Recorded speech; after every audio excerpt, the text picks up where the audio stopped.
সংকলন নানাজনের রবীন্দ্রনাথ। শিরোনাম স্মৃতিকথা। লেখিকা মীরা দেবী। মীরা দেবী ছিলেন রবীন্দ্রনাথ ঠাকুরের কনিষ্ঠা কন্যা।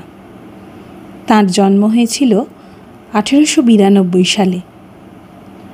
1969 সালে তাঁর মৃত্যু হয়। নগেন্দ্রনাথ গঙ্গোপাধ্যায়ের সঙ্গে তাঁর বিবাহ হয়। নগেন্দ্রনাথ আমেরিকা থেকে কৃষি বিজ্ঞানে স্নাতক হয়েছিলেন।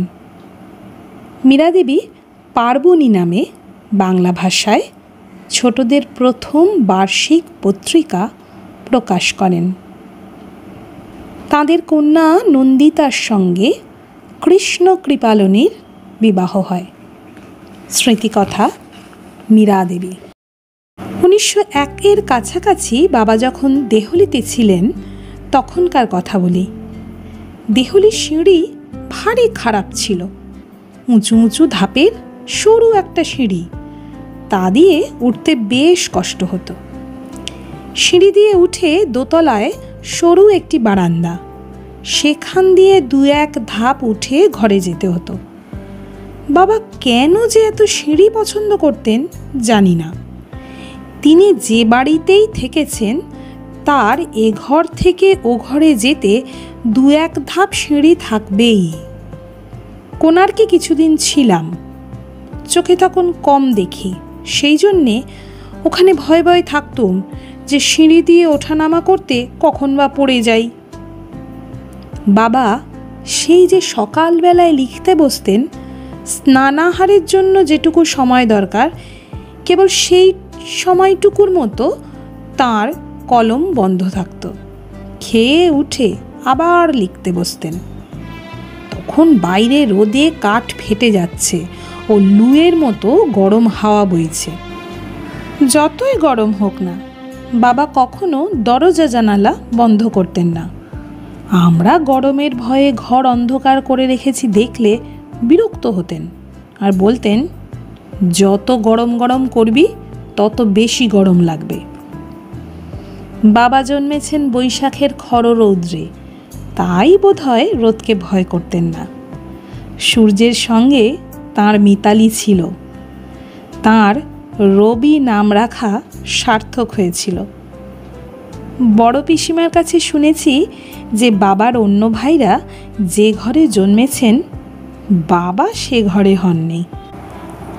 বাবা জন্মাবার কিছুদিন আগে থাকতে আমার ঠাকুরমার শরীর খারাপ হওয়াতে তাঁকে আতুর ঘরে না রেখে অপেক্ষাকৃত বাসযোগ্য বড় ঘরে রাখা হয়েছিল এবং বাবা সেই ঘরে জন্মেছিলেন।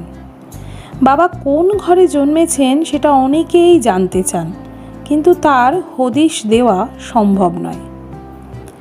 বাবা কি আশ্চর্য রকম মনের কথা বুঝতে পারতেন সে কথা এখানে বলে নেই। আমার নিজের অভিজ্ঞতা থেকে বলছি, কখনো যদি মন খারাপ নিয়ে তাঁর কাছে গিয়েছি, কিছু বলতে হতো না, শুধু মুখের দিকে তাকিয়ে বুঝতে পারতেন কোথাও ব্যথা পেয়েছি। তখন সস্নেহে কাছে টেনে নিতেন। বাবার কাছে এত স্নেহ পেয়েছি যে মার অভাব কোনো দিন বোধ করিনি। বাবাকে যেমন ভালোবাসতুম তেমনি ভয় করতুম। তিনি কখনো বকতেন না। কোনো অন্যায় কাজ করে তার মুখের দিকে তাকাতে সাহস হতো না। তার মুখের দিকে তাকালে বুঝতে পারতুম যে কাজটা ভালো করিনি। অবেলায় বৃষ্টিতে ভিজে এসে বাড়ি ফেরবার সময় ভাবনা হতো, যদি বাবা দেখে ফেলেন। এরকম অনেক দিন হয়েছে। শুধু একবার তাকিয়ে দেখে নিতেন কতটা ভিজেছি, তারপর বলতেন, কাপড় ছেড়ে এসে আদার রস দিয়ে চা খেয়ে নাও, তাহলে সর্দি হবে না।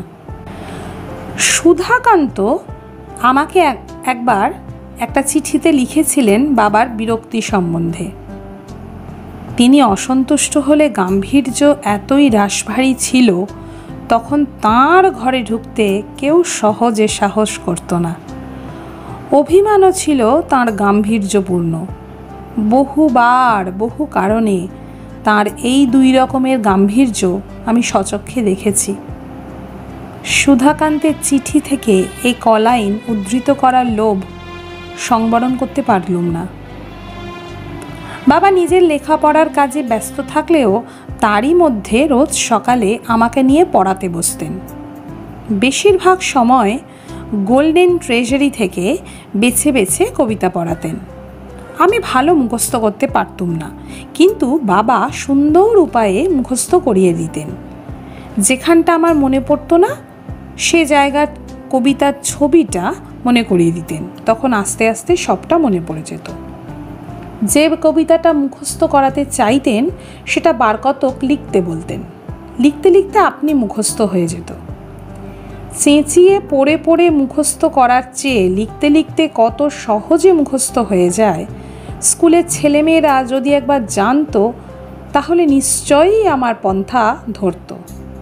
বয়সের তুলনায় বাবা একটু শক্ত বিষয়ে পড়াতে ভালোবাসতেন।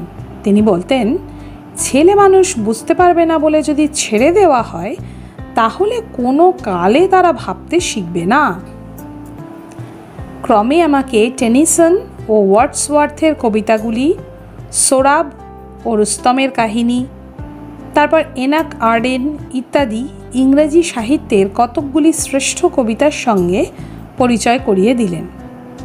একদিন যখন বায়রনের কবিতা ধরলেন তখন পড়লুম বিপদে। তারপরে কিন্তু বেশি দূর অগ্রসর হতে হলো না। অজিত চক্রবর্তী তখন আশ্রমে এসেছেন, তার কাছে আমাকে পড়তে দিলেন। অজিতবাবুর কাছে এনশিয়েন্ট রোমান হিস্ট্রি পড়েছি। আমার কোনো কালে সাল বা তারিখ মনে থাকে না, তবু ইতিহাসের দিকে আমার খুব ঝোঁক ছিল।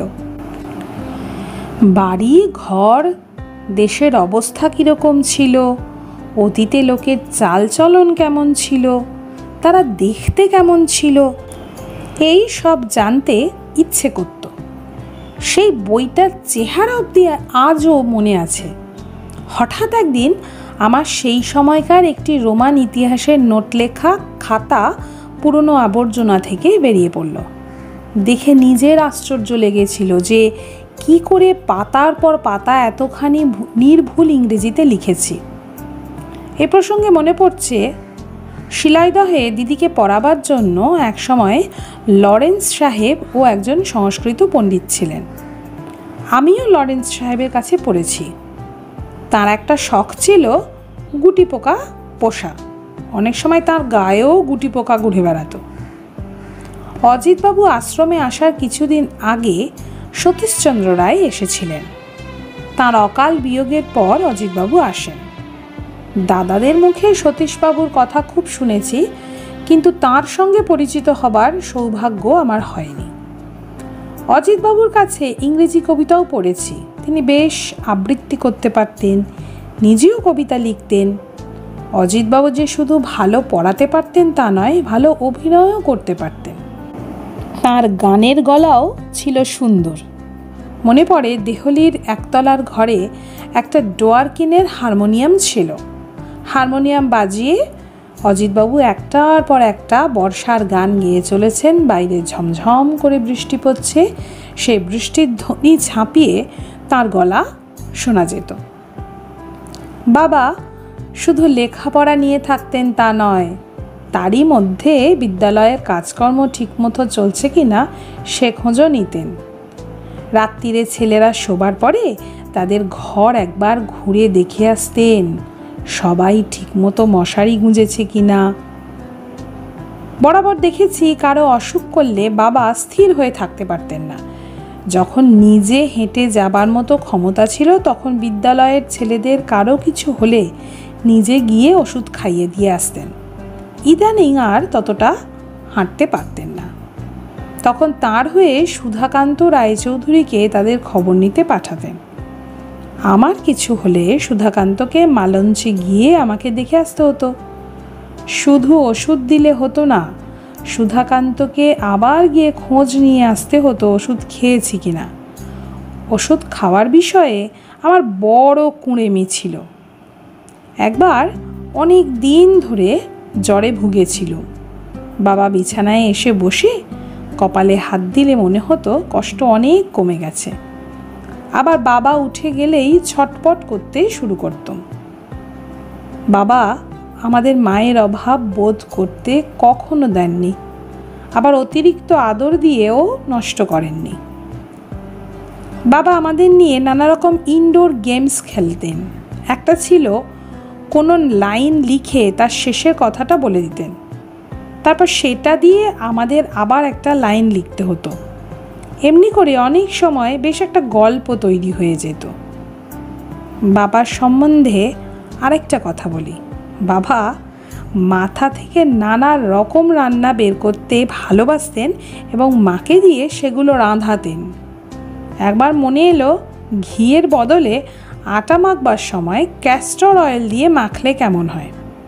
প্রথমটা শুনে আমাদের মনে হলো বিশ্রী গন্ধ হবে, কিন্তু আশ্চর্য, রুটিতে একটুও গন্ধ হয়নি।